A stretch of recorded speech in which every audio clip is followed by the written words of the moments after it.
Would you all please stand for the reading? Joshua chapter 14, verse 6. Then the children of Judah came to Joshua in Gilgal, and Caleb the son of Jephunneh the Kenizzite said to him, "You know the word which the Lord said to Moses, the man of God, concerning you and me and Kadesh Barnea." Please be seated.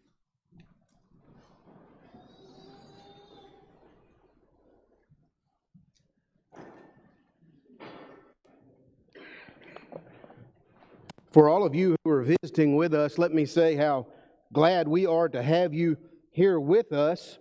And at this time, you have been given a packet of visitors material, and that is an attendance card. If you'd pass that toward the aisles, we'll pick that up for you. We'd like to have an opportunity to have a record of your attendance today. We're grateful that you have decided to be with us. If you're traveling, we pray that you are safe in your travels as you leave from here. If you are traveling and you've just gotten here, we're grateful that you're here, and we hope that your stay is wonderful. As you and I have been looking during the morning times, we've been looking at Joshua. We find ourselves in Joshua chapter number 14. Joshua chapter number 14. Many of you have different jobs than I have, and that's okay. When I say the word retire, your faces begin to glow. There's a little twinkle in your eye, thinking about, oh, what could be.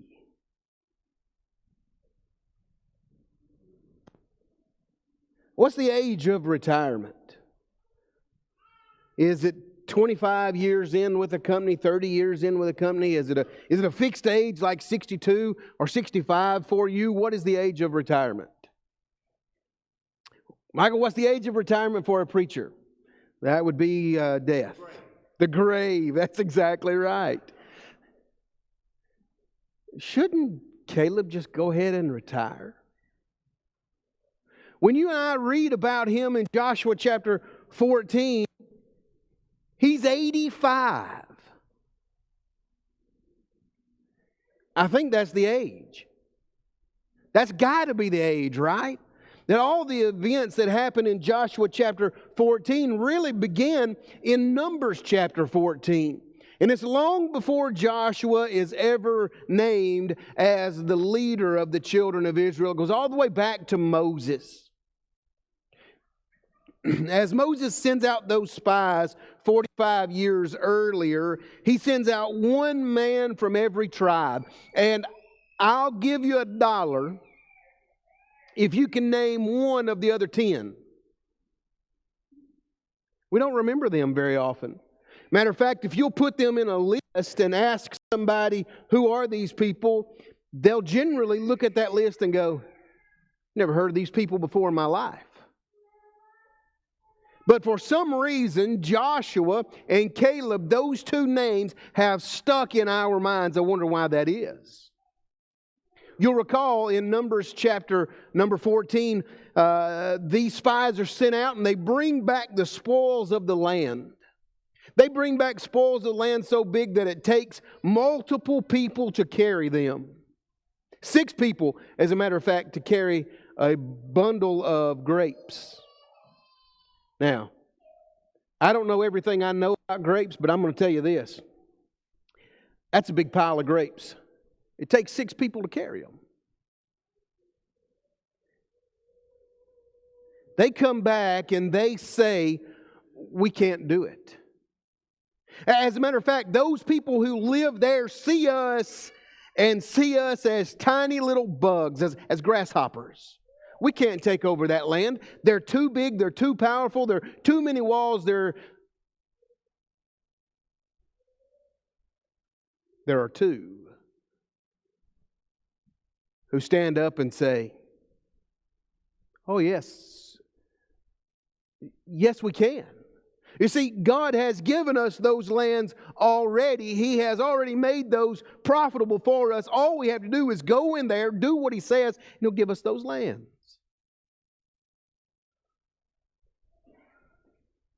And it is the case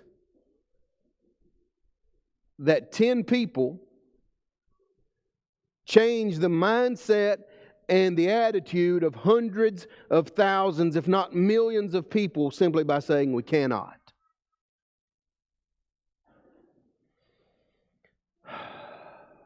Joshua chapter 1. Now the servant of God, Moses, is dead. Who's going to lead? It can't be any of those 10. It can't be that generation, because all but Joshua and Caleb perished in the wilderness. So you have a 50-50 shot. Is it Joshua or Caleb? I'm going to suppose, since we are in Joshua chapter 14, that you already know the answer to that. It is Joshua who God chooses to take over the leadership role that Moses had. It's Joshua who has been groomed to do this. Joshua has been a sort of a liaison for Moses.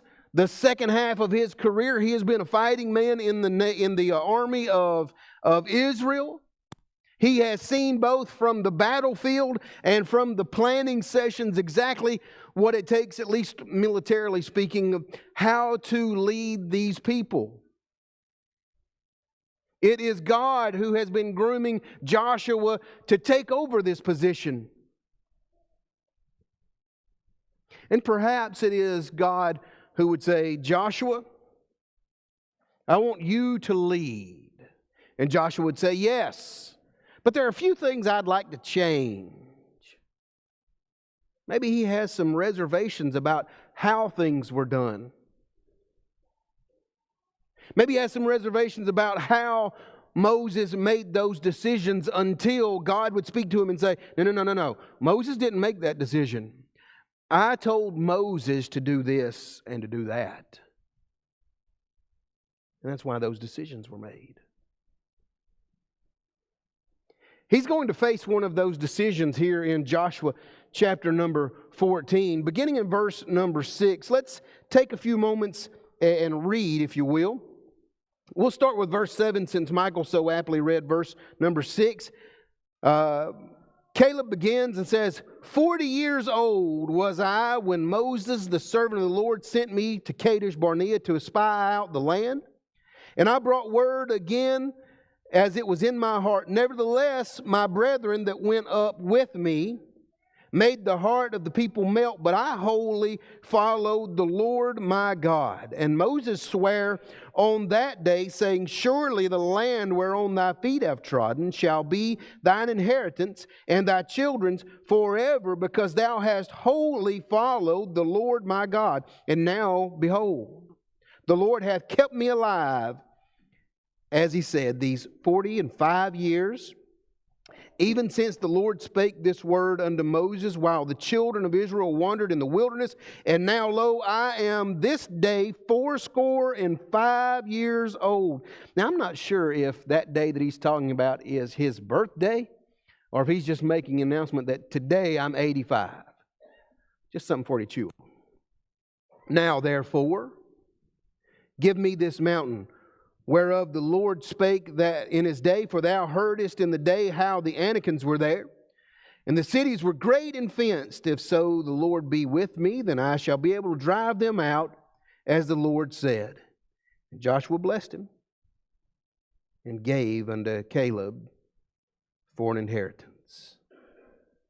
What an interesting set of Scripture as you and I read these ideas here.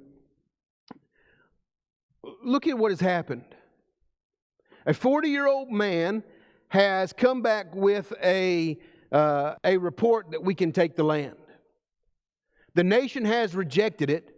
God has allowed him to live 45 more years. Now an 85-year-old man stands in front of the leader of the nation of Israel and he says, I want that land.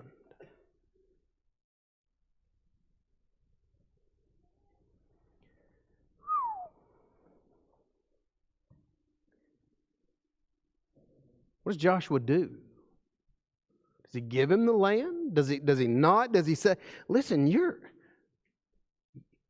an old guy. If you notice in this particular account, Caleb begins to recite the things that you and I have looked at that happened in Numbers chapter 14 as if Joshua was not there. Maybe Joshua's old too. Caleb's having to stir that memory a little bit. You remember when we went? You remember what happened? You remember how God said through Moses, I'll give you this land? Yes, well, I'm here to claim it. Let's look at a few lessons found in this particular section of Scripture. Lesson number 1, Caleb's old.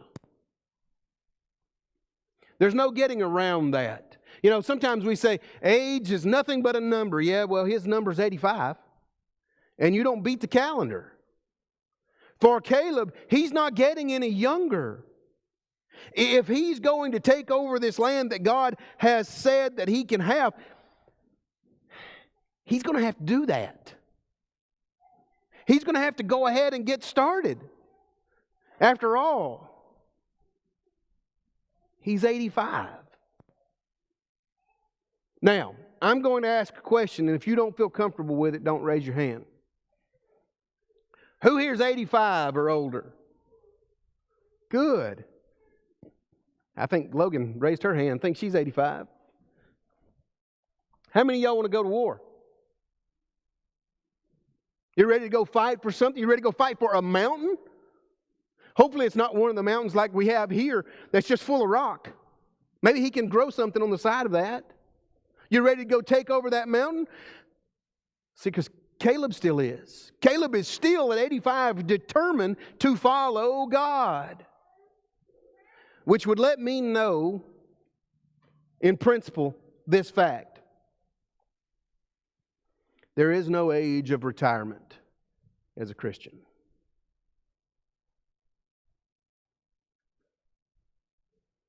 Now, the retirement benefits of being a Christian, as they would say, are out of this world.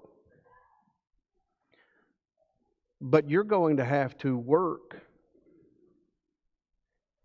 and not retire. And I'm going to have to work for my Lord and not retire. There's no retirement plan for being a Christian. There's no point at which I say, well, I've done my duty, I'll leave this to the younger. Oh, that doesn't work. You and I read in the books of Timothy and in Titus how those older are to teach the younger. Why? Because they have experience in it. And they've hit those rocky patches that don't really work, and they show you how to work around those things. Because there is no retirement plan. When I went to the Indian Creek Youth Camp when I was a little young one,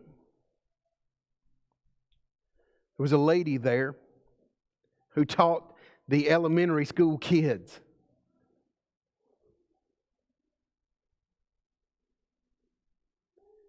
Now there's a hut there named after her. Because out of all the things that you could say positively and negatively, this is an undisputed fact. The lady whose name I don't know of other than Ma Pounds never retired. She never stopped. She could have. And we could argue the fact that maybe she should have. Maybe her days would have prolonged a little longer. But she never did retire. Caleb was old. And I'm getting older every day. How about you? Number 2, Joshua has full confidence in Caleb first and in God, or maybe in God first and in Caleb. When Caleb comes and speaks to Joshua and tells him what he wants to do, Joshua was surely confident that Caleb could do those things. This is the last 2 of a band of brothers, and Joshua is not going to sail Caleb down the river to allow him to be killed. Well, just go up there and see if you can take it, Caleb. Maybe you can, maybe you can't. I don't know. Let's see how it works out. Oh, Joshua's fully confident in Caleb. He knows when Caleb says, I'm as strong today at 85 as I was at 40, and I can't even understand that. He knows it's true.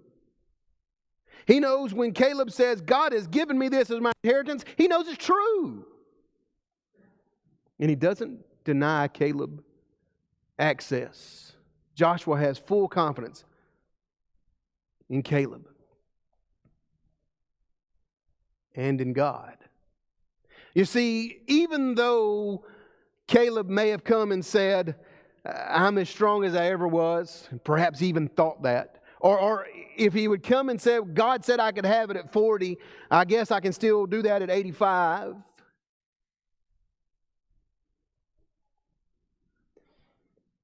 It's the surety and the confidence that Joshua has in God to know and to understand that Caleb will be able to take that hill. Are you sure of God? When He makes those promises to you, are you sure? He that believeth and is baptized shall be saved. Are you sure? Live faithfully and I'll give you a crown of life. Are you sure? Christian, be sure. There's not a promise, with the exception of the return of Jesus, that hasn't been fulfilled yet that God has made, and that one's coming.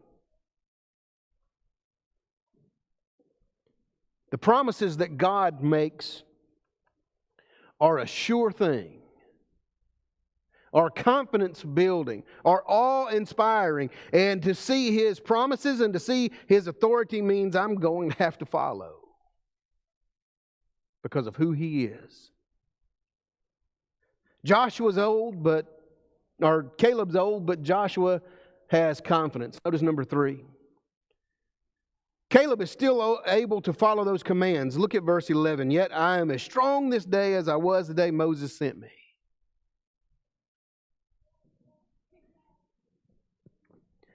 Age does not mean a weakling. Doesn't mean someone who's inept or someone who is useless. And unfortunately, in our society, we have been force-fed that idea for years, that the older generation begins to be a burden on the younger. And we've gotten that wrong.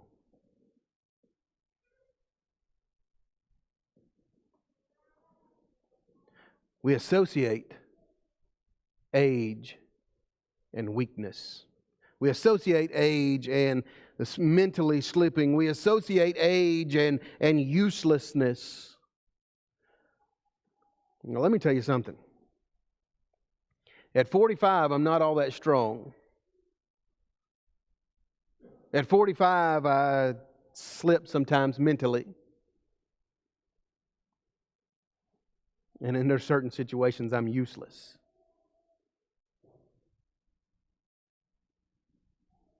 Does that mean I'm not profitable for God's kingdom? Well, I hope not. I have to rethink this whole thing. God says, you got to get to work. And I say, well, I can't do anything. That's a lie. There's plenty I can do. How many lessons have you ever learned from the older generation?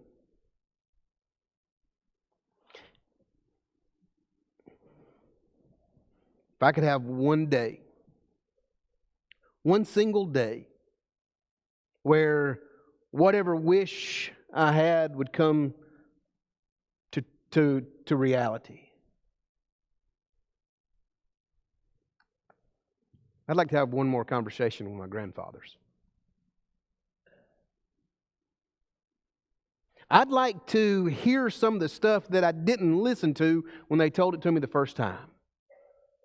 How many lessons can I learn from an older generation?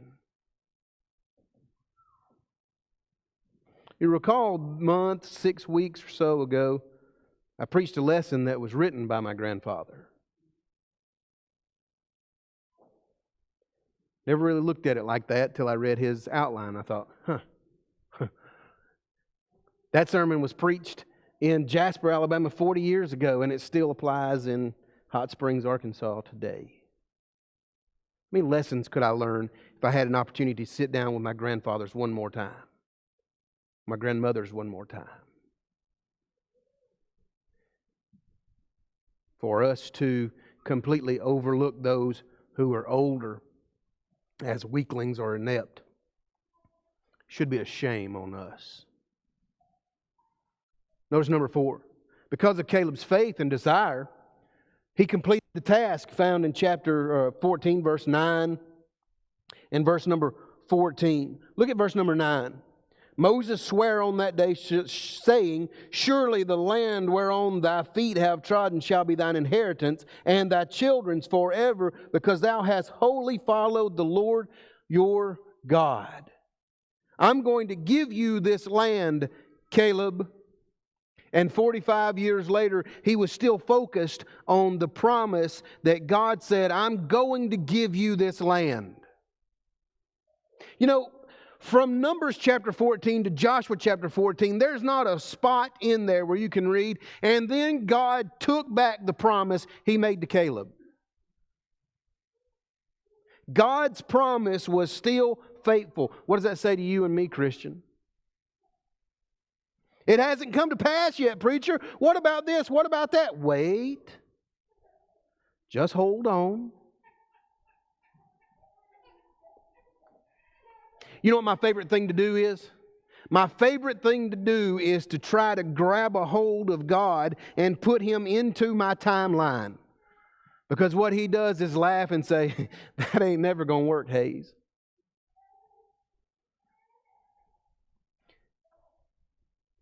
But it's Caleb who would show us that we're going to have the proper focus in on what God has promised and not necessarily the timeline in which I think God's promises should be fulfilled.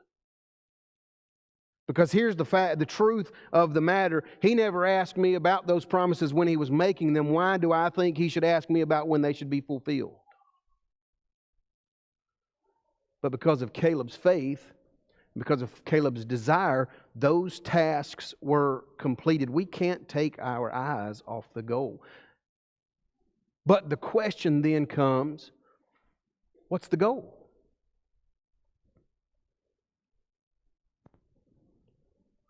Where does the goal stand? Is the goal here to be the best I can be here?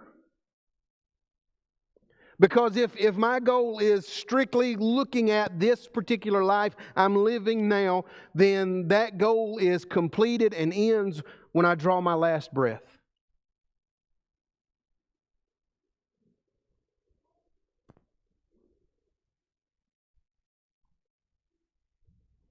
And then what?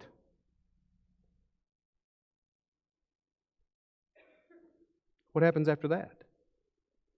If my goal is just here, then my goal ends there.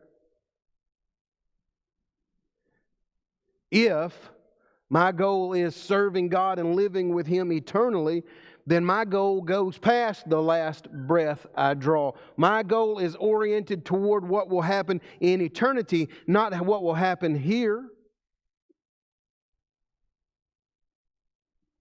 And at 85, we see a man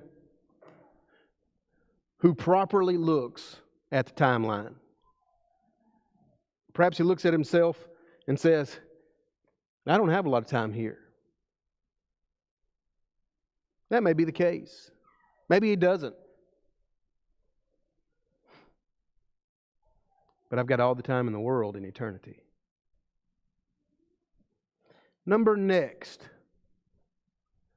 That was all of them.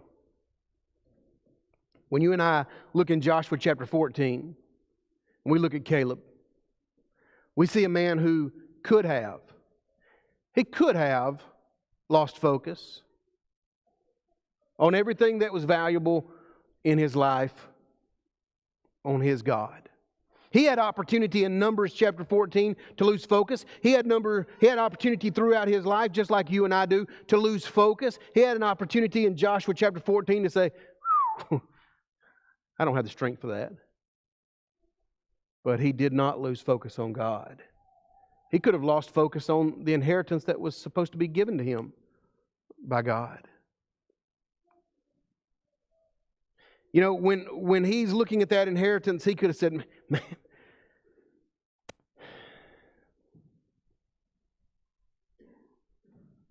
I'm old. My feet hurt. My back hurts. And pretty much my everything hurts. This could be a task for a younger generation.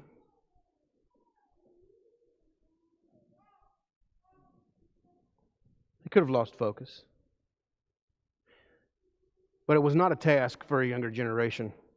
It was a task for that generation. The excuses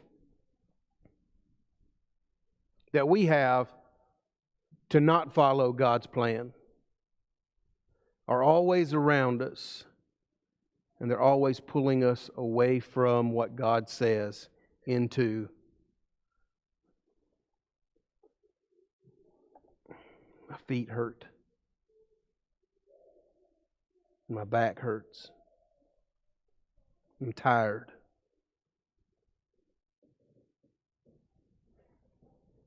You know, congregation this size, I'm not the only one who can teach a class.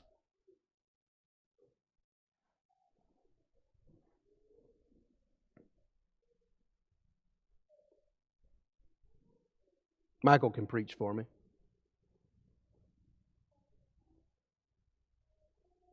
Congregation this size won't miss me if I am not here this time.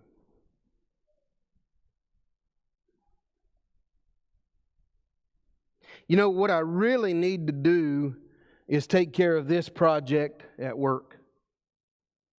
What I really need to do is take care of this task. I'll come back.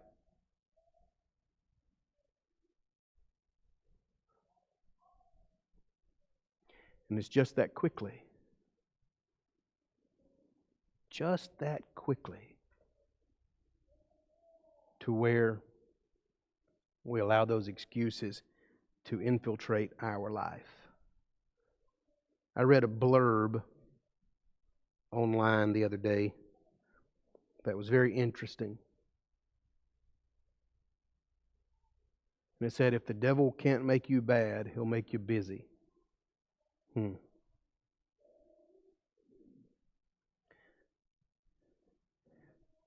Sometimes we have the excuse, someone else will keep this thing pointed in the right direction. It'll be someone else's job to make sure this happens or that happens. Maybe the elders here can keep things pointed in the right direction, or maybe the parents should do that with the youth. Why are they always looking at me? Well, I think I know the answer to that.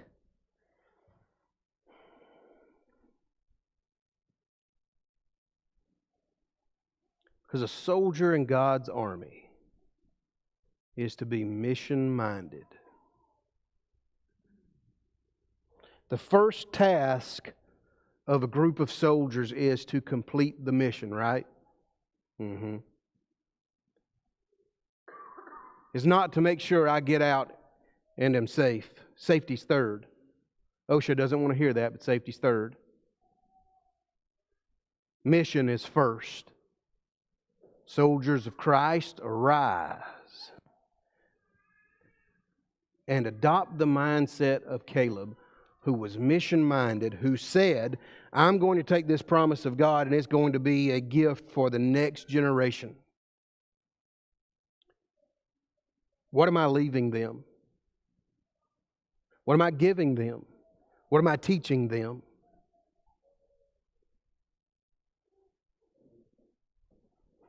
You want to be like Caleb? obey. You want to be like Caleb? Do what God has said. You want to be like Caleb? Follow in the footprints of God. Follow after what God has said and do those things. Caleb lived in a different time than you and I live, but you and I live underneath the New Testament system of faith in which God would tell us that we need to hear what God has to say and believe those things. That we need to repent of our sin, confess that Jesus is the Christ, and be baptized in water, being added to His army, being added to His family. Have you done those things? If the answer is no, then it's time to do those things.